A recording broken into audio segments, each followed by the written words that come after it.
Welcome back for another deep dive. You know, uh, Today we're going to try to tackle something kind of meta, the concept of analysis itself. We use this word all the time, but have you ever really stopped to think, what does it really mean? And how that meaning has evolved, over centuries of thought. Yeah, it's definitely one of the things that's easy to take for granted. But analysis is really the engine of so much, intellectual progress.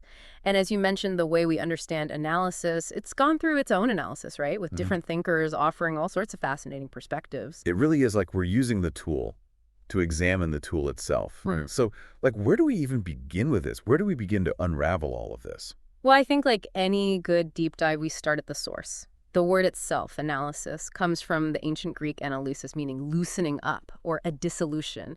You can almost think about it like untangling a knot or like breaking down a complex machine just to see its individual parts. Okay, yeah, that makes sense. We're breaking things down to understand them. Yeah. But I have a feeling it's not always that simple, is it? You're absolutely right. Over time, philosophers have identified at least four key conceptions of analysis, each with its own, nuances. And we've got decompositional, regressive, interpretive, or transformative, and connective. Whoa, okay, four. You have to break those down for me a little bit. Yeah. What is the difference between them? Sure. Let's start with the one that you already intuited. Decompositional analysis. This is the classic take it apart approach. Imagine dissecting a frog, back in biology class. You're literally breaking down the organism into its component parts to see how they function together. So it's all about understanding the whole by understanding all the pieces. Exactly. Now, regressive analysis, that's a bit different. Imagine tracing a river back to its source. So instead of breaking something down, you're working backwards from a conclusion or like a theorem just to uncover the underlying principles or axioms. Oh, so it's kind of like detective work, but for ideas. A perfect analogy. Now things get a bit more abstract with interpretive or transformative analysis.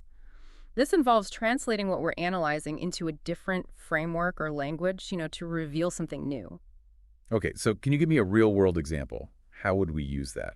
Absolutely. Think of using algebra to solve a geometry problem. You're essentially translating the geometric concepts into algebraic terms. It opens up new avenues for understanding and for finding a solution. Oh, okay, so you're shifting perspectives just to gain new insight. That makes sense. What about that last one you mentioned, connective analysis? So this one focuses on understanding something in relation to its wider context or the whole. You can think about it like a single piece in a jigsaw puzzle. You can only fully grasp its significance by seeing how it connects to all the surrounding pieces. So it's about seeing the big picture instead of getting lost in the details. Exactly. And each of these conceptions has its own strengths and limitations. And as we dive into specific historical periods, you'll see how different thinkers have emphasized different approaches. Yeah, this is already making me rethink how I approach problems. So where should we head next on our journey through analysis? Let's go back to the roots. Ancient Greece. It was really here that systematic analysis took off, particularly in the realm of geometry. Ah, the Greeks. Always laying the foundation for, well, pretty much everything. What did their approach to analysis look like? Well, they were really keen on the regressive method. Thinkers like Pappus of Alexandria, they described this process of working backwards from a desired result to uncover the underlying premises. Okay, I need an example. I think my brain is still in loosening up mode here. All right, imagine you're trying to prove the Pythagorean theorem. It states that in a right triangle, the square of the hypotenuse is equal to the sum of the squares of the other two sides. Now, using a regressive approach, you wouldn't start by dissecting the triangle itself. You'd begin with that statement that you want to prove and work backwards, step by step using these previously established geometric principles until you reach something that is self-evident. So it's kind of like reverse engineering a mathematical proof. Exactly. And this approach, it had a huge impact on how the Greeks and later thinkers approached knowledge and inquiry. But weren't the Greeks also big on breaking things down?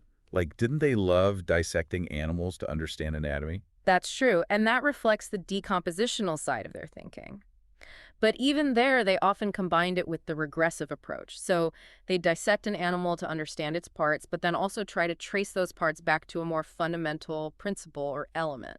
Fascinating. So even in ancient Greece, we're already seeing this interplay of different conceptions of analysis. Absolutely. And this interplay continues throughout history. It's not a simple linear progression, but more like a complex dance of ideas. Okay, well, my brain is definitely loosened up now. So where does this dance take us next? Well, while the Greeks were busy with their geometry, over in ancient India, a different kind of analysis was taking shape, one that was rooted in language and in grammar. Wait, really? Analysis from grammar. Tell me more. This is where it gets really interesting. In ancient India, the grammarian Patini, he developed this remarkably sophisticated system for analyzing the structure of Sanskrit. His work, Atiya, which means 8 chapters, was essentially a comprehensive grammar of the Sanskrit language, but it went far beyond just describing, how words are used. So it wasn't just a dictionary or like a rule book. Not at all. Patini's work was incredibly systematic and analytical. He broke down Sanskrit into its fundamental building blocks, things like sounds, roots, suffixes, and prefixes, and he developed a set of rules for combining these elements to form words and sentences. So it was like he was creating a blueprint for language itself. Precisely. And this grammatical analysis became the foundation for a whole tradition of Indian philosophy, particularly the Nyaya school, which focused on logic and epistemology. Wait a minute. So they were using grammatical analysis to understand knowledge and reasoning. That's incredible. It is. The Nyaya philosophers saw language as a tool for representing and understanding the world.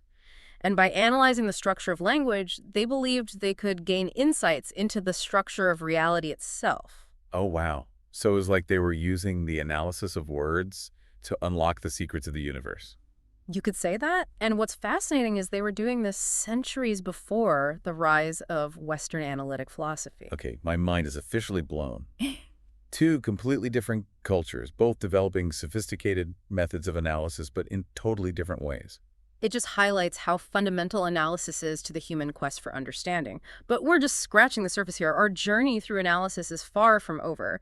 So as we move, from the ancient world to the medieval and Renaissance periods in Europe, we see how these earlier conceptions of analysis, they continued to influence thinkers, but we also start to see them blend and evolve in new and interesting ways. So are we talking about a smooth continuation of Greek and Indian ideas, or did things take a sharp turn? I'd say it was more of a weaving together of threads. You see, the transmission of ancient Greek thought during the early medieval period was significantly shaped by Arabic philosophers.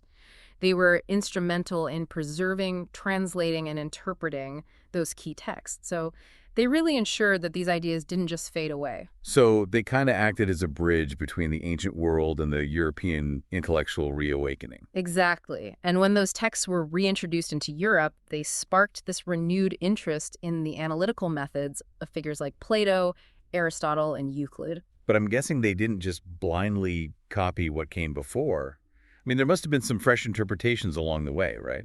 You're absolutely right. Medieval logicians, for example, they were grappling with the complexities of language in a way that kind of went beyond the Greeks. They were especially interested in sentences with multiple quantifiers, words like all, some, and none. Okay, I can see how that would get pretty tricky. Can you give me an example, maybe? Sure, imagine a sentence like, all dogs chase some cats. Seems simple enough on the surface, but depending on how you interpret the relationship between those quantifiers, the meaning can change. Medieval logicians developed some clever techniques to expose the logical structure of these sentences and avoid ambiguity. So it's like they were developing a more precise grammar, but for logic itself. Precisely. And this concern with the interpretive dimension of analysis, it actually foreshadows some key moves in modern analytic philosophy. It's all about revealing that underlying logical form, beneath the surface of language. Yeah, that makes sense. We're seeing how analysis can be applied not just to the world itself, but to the very tools we use to understand the world. Exactly. And speaking of different tools, remember those Indian philosophers we talked about? Well, alongside these developments in Europe, the Navya Nyaya school in India was flourishing during the early modern period. And guess what? They were also developing incredibly sophisticated methods of logical and conceptual analysis. Wow. So we've got these parallel traditions of analysis developing in different parts of the world. I mean, did they ever cross paths or influence each other? That's a great question, and it's one that scholars are still debating. But what is fascinating is this convergence of their concerns. Both the Navya philosophers and later Western analytic philosophers like Bertrand Russell, they were really into this technique called periphrasis. Periphrasis. Okay, I might need a translation for that term. Basically, it involves rephrasing a sentence or a statement to reveal its underlying logical form, making it, more precise and less prone to ambiguity. It's like trying to find the most crystal clear way to express a thought.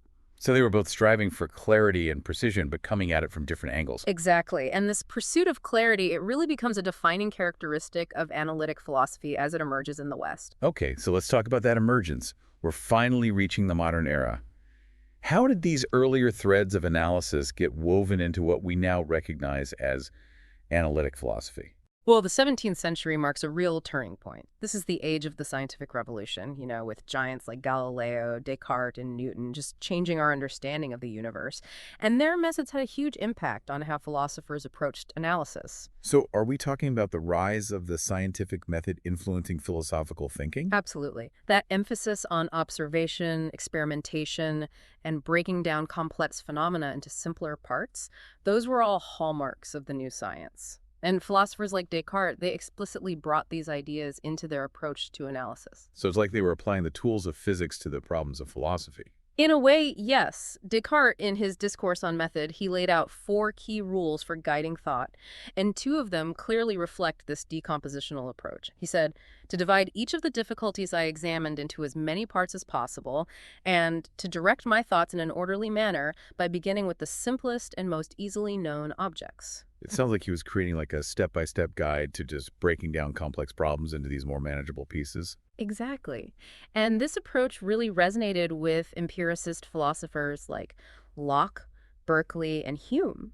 They were trying to analyze ideas like causation, substance, and even personal identity into their most basic sensory components. It's like they were searching for the atoms of thought, like the building blocks of experience. That's a great way to put it.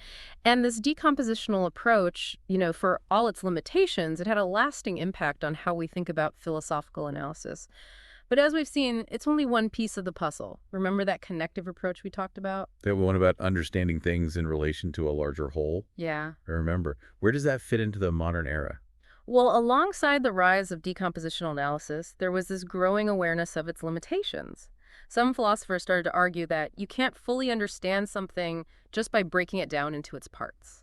So it's like realizing that a symphony is more than just the sum of its individual notes. Precisely. And this is where the connective conception of analysis comes into play.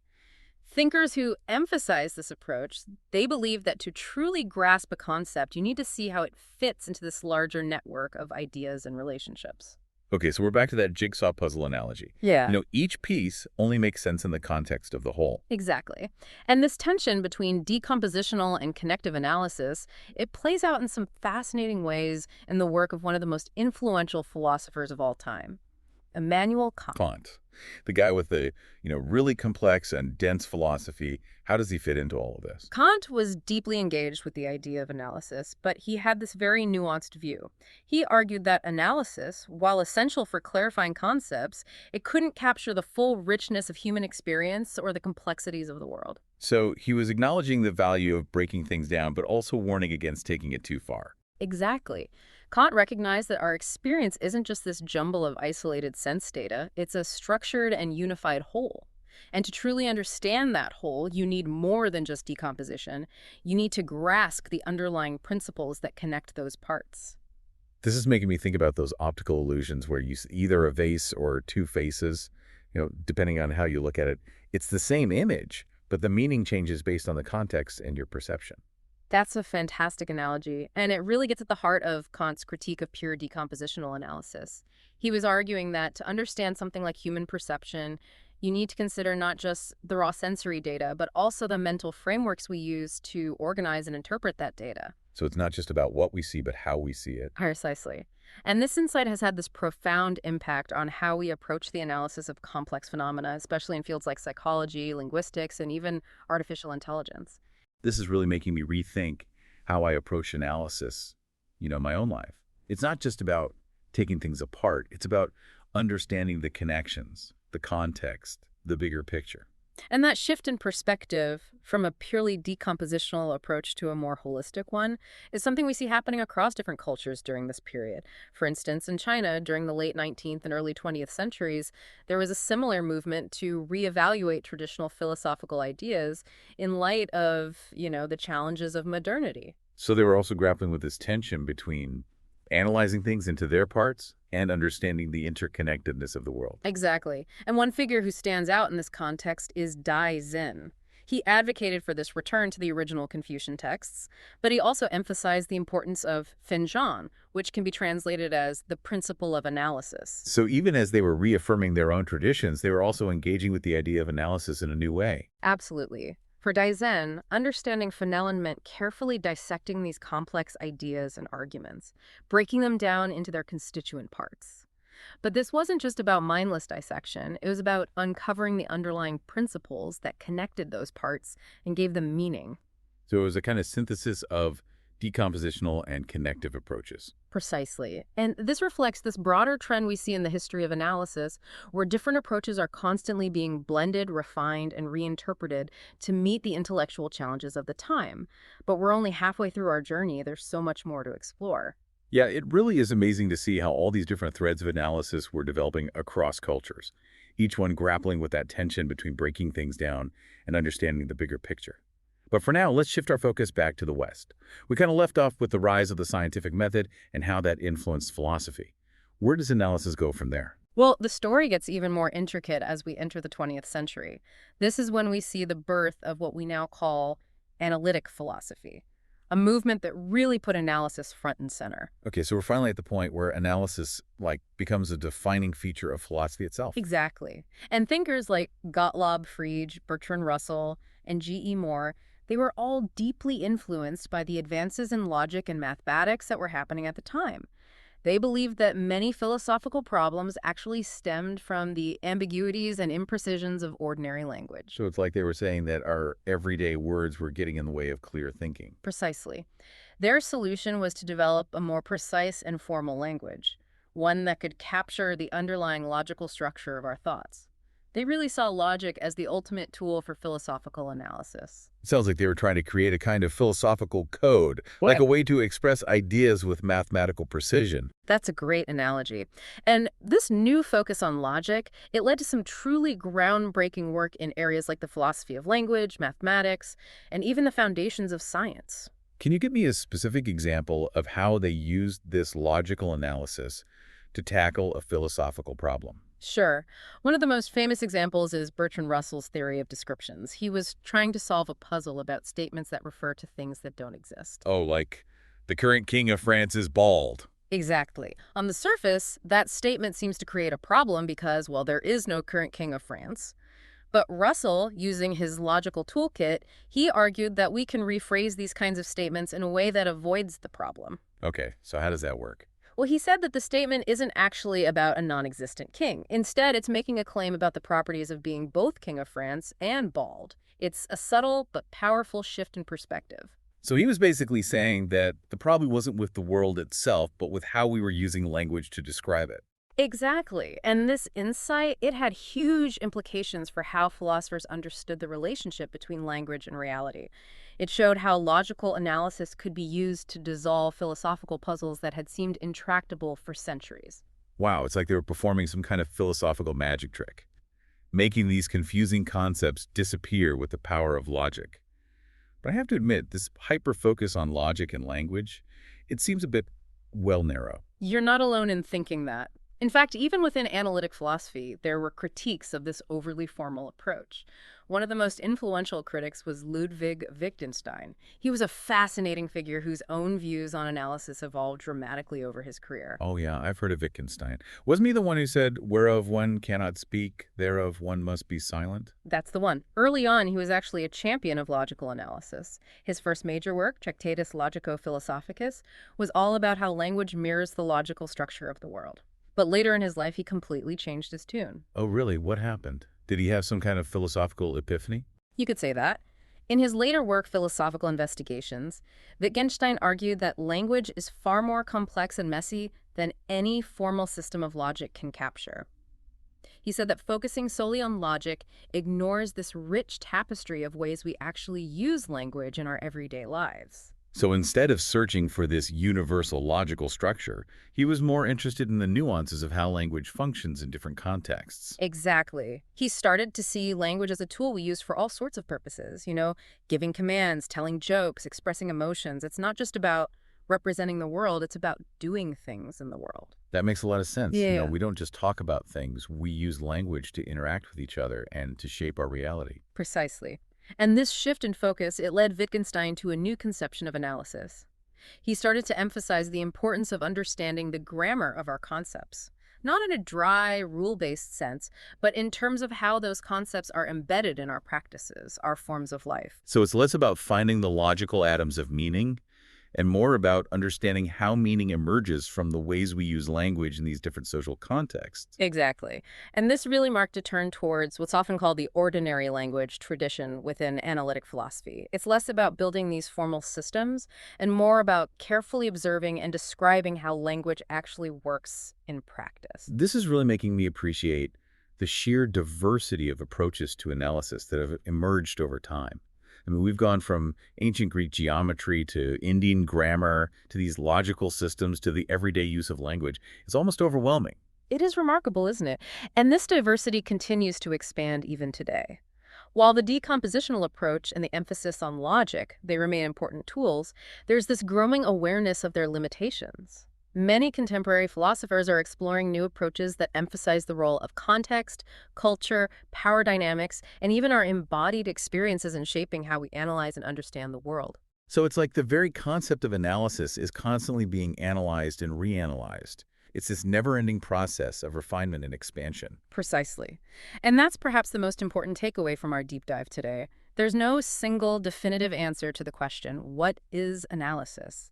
It's a multifaceted and constantly evolving concept shaped by the history of ideas, the development of new tools and techniques, and the ever-changing landscape of human knowledge. This has been such an incredible journey. We've traveled across cultures and centuries, explored all these different conceptions of analysis, and uncovered hidden connections between these seemingly disparate fields of thought.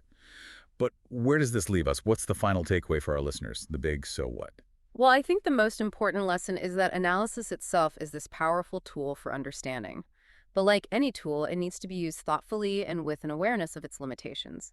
There's no single right way to analyze something. The best approach will depend on the specific question you're asking, the context you're working in, and the kind of understanding you're seeking. So it's not about mastering one specific technique, but about cultivating this kind of analytical flexibility, an ability to choose the right tool for the job. Exactly. And perhaps even more importantly, it's about cultivating a critical awareness of the assumptions and values that shape our analyses. No analysis is ever completely neutral or objective. We always bring our own perspectives and biases to the table. That's a great point. It's not just about breaking things down, but also about understanding how our own perspectives shape the way we break them down. Precisely. And that awareness, that critical self-reflection, it's essential for engaging in responsible and insightful analysis. Whether we're trying to understand a philosophical problem, a scientific phenomenon, a work of art, or even just our own lives. Wow, that's a really powerful thought to end on. We started by trying to understand what analysis means, and we ended up reflecting on the nature of knowledge itself, the importance of perspective, and the role of our own values in shaping how we see the world. It really is all connected, isn't it? And that's the beauty of analysis. It's a journey that can take us to unexpected places, challenge our assumptions, and ultimately help us see the world in new and more profound ways. Well, thank you so much for taking us on this incredible deep dive. I have a feeling our listeners will be thinking about the concept of analysis in a whole new light after this. It's been a pleasure. And to all our listeners out there, keep questioning, keep exploring, and keep analyzing the world around you.